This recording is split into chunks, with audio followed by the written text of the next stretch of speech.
The War Council of the Drakner Imperium had reached its decision, and Commander Velrith could barely contain his satisfaction. Earth, an insignificant blue marble spinning in a forgotten corner of the galaxy.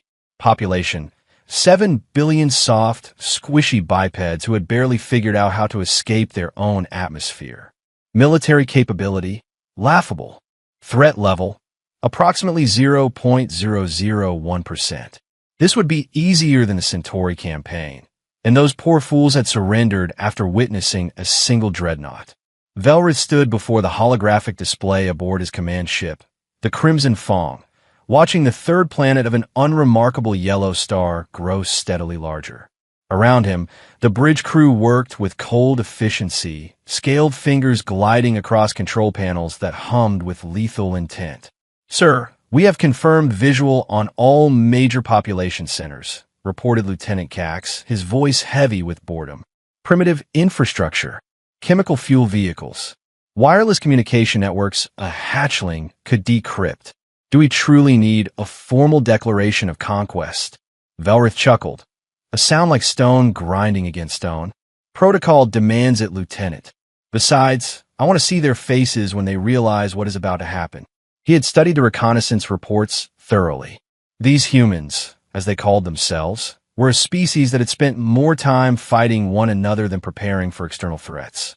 Their planet was fractured into hundreds of squabbling territories, each convinced of its own importance. No unified command structure, no planetary shield network, no orbital defense platforms. Nothing. "Open a channel to their primary governing bodies," Velrith ordered, settling into his command throne. "Let us introduce ourselves properly." Moments later, the faces of terrified human leaders filled the surrounding displays. Velrith had to suppress a laugh. They were exactly as pathetic as he had imagined. "Greetings, inhabitants of Earth," he began, his translator rendering his words into their crude languages. "I am Commander Velrith of the Drakner Imperium. Your planet has been selected for immediate annexation.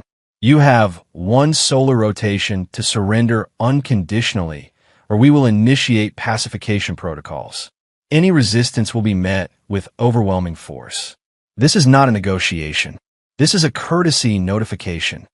The humans erupted into overlapping voices, panic, confusion, outrage.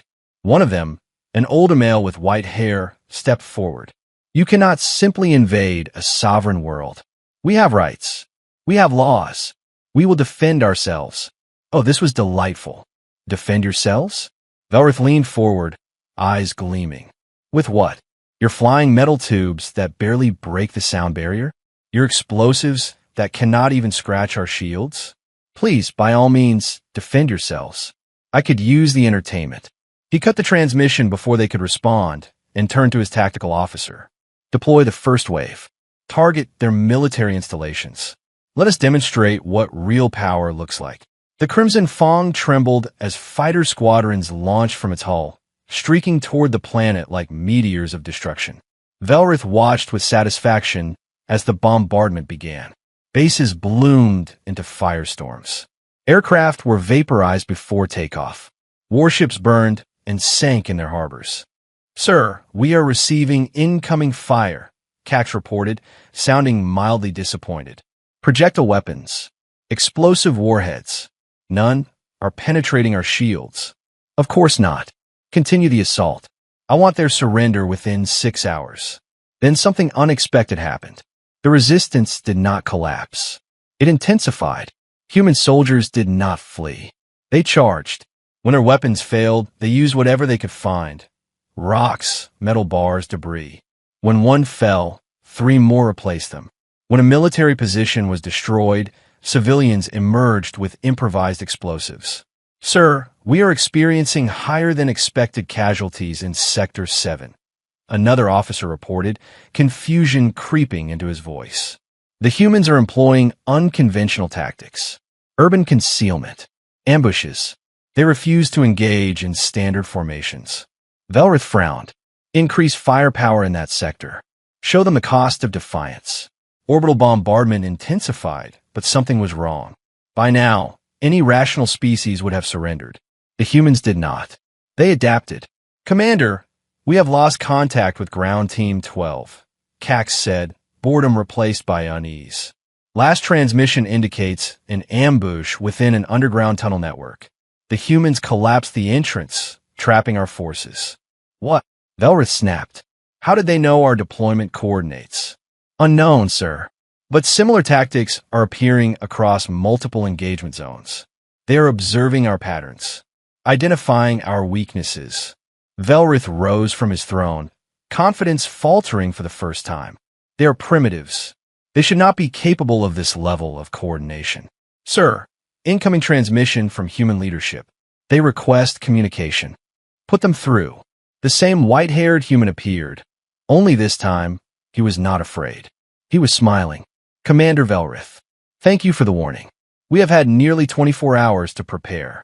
Would you like to know what humanity does best? Velrith remained silent. The human smile widened. We adapt. We survive. And we never, ever give up. See you on the ground. The transmission ended, and Commander Velrith felt something he had not experienced in decades. Fear. Commander Velrith had conquered 47 worlds in his military career. 47 different species had knelt before the might of the Drachner Imperium. Every single one had followed the same pattern. Shock, resistance, defeat, surrender. Earth was not following the pattern. Sir, Ground Team 19 is reporting complete communication blackout in the region they call Australia, Lieutenant Cax announced, his scales turning a pale shade that indicated stress.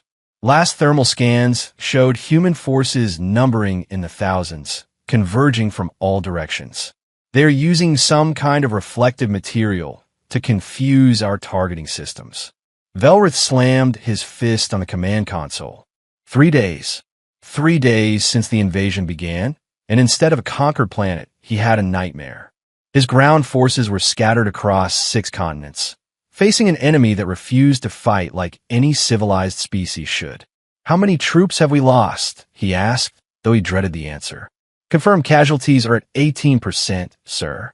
Another 12% are missing in action, presumed captured or dead. 30%.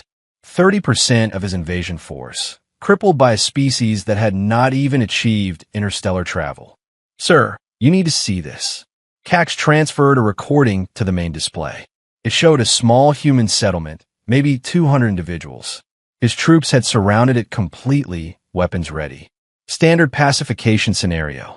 But when his soldiers demanded surrender, the humans did not comply. Instead, they attacked with farming equipment, kitchen utensils, their bare hands.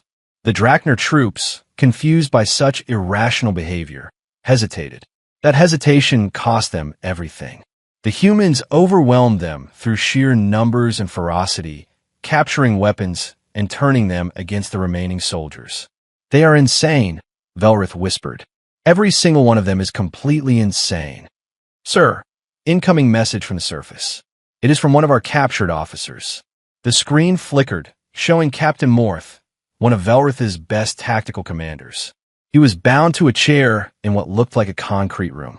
Standing behind him was a human female, young, with dark hair and cold eyes. Hello, Commander, she said, her voice eerily calm. My name is Rebecca Torres. I am a high school teacher from a place called Nevada. Do you know what I teach? Velrith said nothing, his blood running cold. History, she continued. Specifically, the history of human warfare. Would you like a lesson? Free of charge.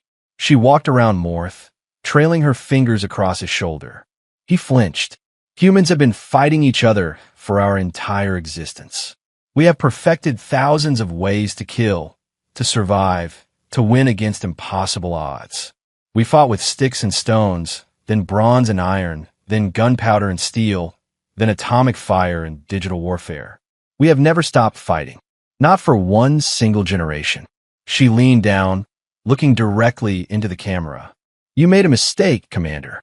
You assumed that because we fight each other, we would be easy to conquer. But you got backwards. We fight each other because we are good at it, because we love it, because violence is written into our DNA like a second language. And now, finally, we have something we can all agree on. She smiled. You. The screen went black. Velrith shifted in his command throne. For the first time, it felt too small. "Sir, multiple human aircraft approaching our position," announced the sensor officer. "Wait, correction. They are not aircraft. They are missiles. Hundreds of them. Nuclear warheads.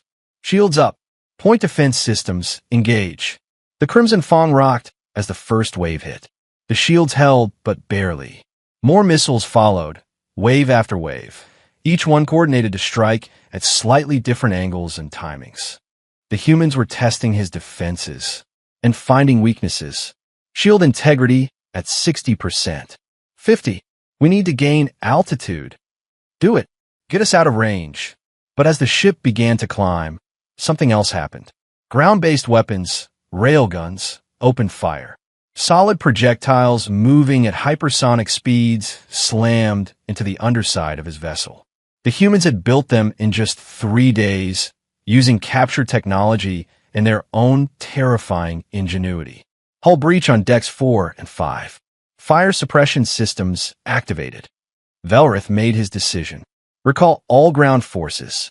Prepare for full orbital withdrawal. "Sir, we cannot just leave. The Imperium will see this as cowardice.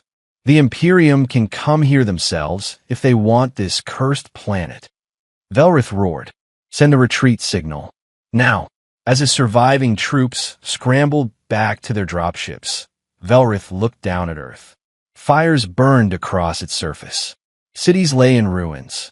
Millions were dead, but the humans were still fighting, still adapting, still surviving. "Sir," the communications officer said quietly, "we are receiving a final transmission from Earth. Audio only. Play it." A male voice filled the bridge, rough, exhausted, but victorious. "Commander Velrith, this is Colonel James Mitchell, United States Marine Corps. On behalf of planet Earth, here's a message for you and your empire." A pause. "Tell everyone out there exactly what happened here. Tell them what humans are. Tell them we didn't ask for this fight, but we finished it. Tell them Earth is not for sale, not for rent, and sure as hell not for conquest." Another pause. The sound of weapons being loaded. "And if anyone else wants to try their luck?"